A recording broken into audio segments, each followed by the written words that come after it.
The streets of Paris, Lyon, and Marseille became battlegrounds. A wave of violence, ignited by the contentious French presidential election, swept across the nation. Deep-seated divisions, simmering beneath the surface of French society, erupted into open conflict. The immediate impact was a nation shaken, its sense of stability and unity profoundly challenged. The violence that gripped France sent shockwaves throughout the country and beyond. It laid bare the deep polarization within French society, a polarization exacerbated by economic anxieties, social inequalities, and cultural tensions. The unrest served as a stark reminder of the fragility of social peace and the urgent need for reconciliation. The election itself had been fiercely contested, with the two finalists representing diametrically opposed visions for France's future. The far-right candidate, Marine Le Pen, had campaigned on a platform of nationalism, economic protectionism, and strict immigration controls.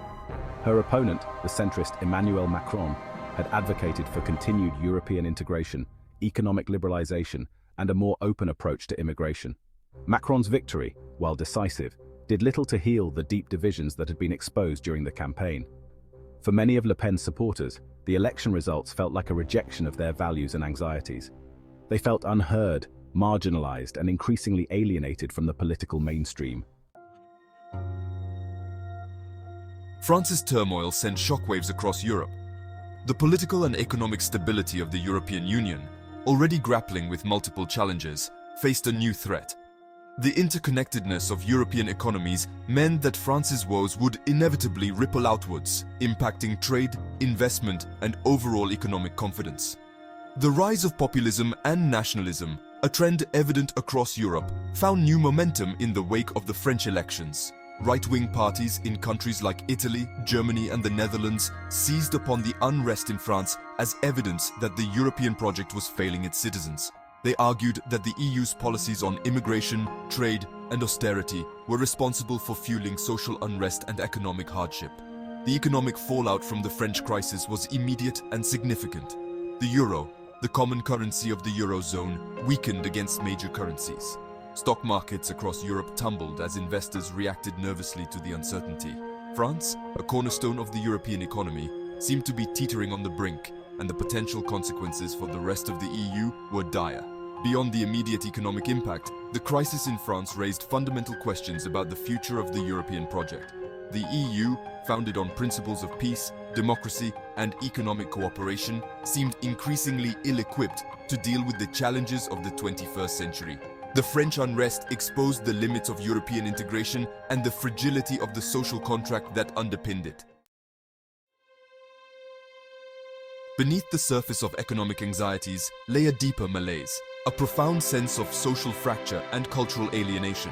The French riots were not just about jobs or wages, they were about identity, belonging, and the very soul of the nation. Traditional social structures, family, community, religion had weakened, leaving many individuals feeling adrift and disconnected.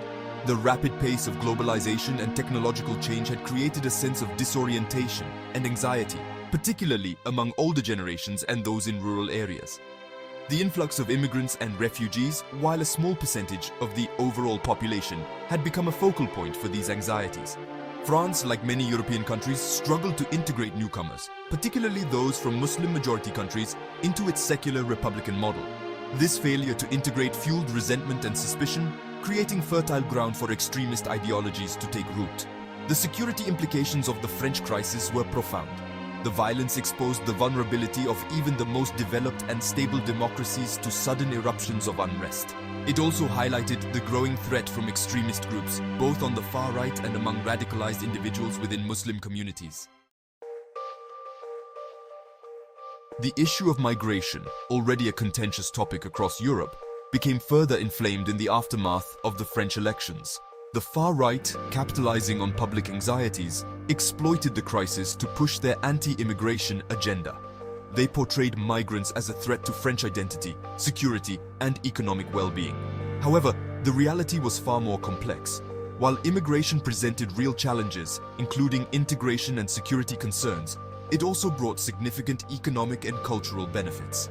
Migrants filled labor shortages, contributed to the tax base, and enriched French society with their diverse perspectives and talents. But, unfortunately, the nuanced debate over migration was drowned out by the rhetoric of fear and division. The far-right's narrative, while simplistic and often inaccurate, resonated with a segment of the population that felt left behind by globalization and apprehensive about the changing face of French society. This toxic atmosphere made it increasingly difficult to have a rational discussion about how to manage migration effectively and humanely. The focus shifted from finding solutions to assigning blame, further polarizing the debate and hindering progress on this crucial issue. The crisis in France presented a critical test for the European Union. Could the EU, facing internal divisions and external pressures, muster the unity and resolve to address a crisis of this magnitude within its own borders? The response from Brussels was initially cautious, a mix of concern and a desire to avoid interfering in the domestic affairs of a member state. However, as the crisis deepened, the EU recognized the need for a more robust response. The European Commission offered France financial assistance to aid in its recovery efforts. It also pledged to work closely with the French authorities to address the underlying causes of the unrest, including social inequality, youth unemployment, and the integration of immigrants. Beyond the immediate response, the crisis in France forced the EU to confront some uncomfortable truths about its own shortcomings. The EU's institutions, often criticized for being bureaucratic and out of touch, struggled to provide effective leadership in a rapidly evolving crisis.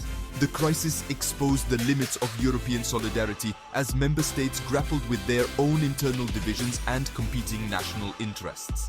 The French crisis served as a stark reminder that the European project, for all its achievements, remained a work in progress. It underscored the need for greater political integration, a stronger sense of shared purpose, and a renewed commitment to the values of democracy, solidarity, and the rule of law.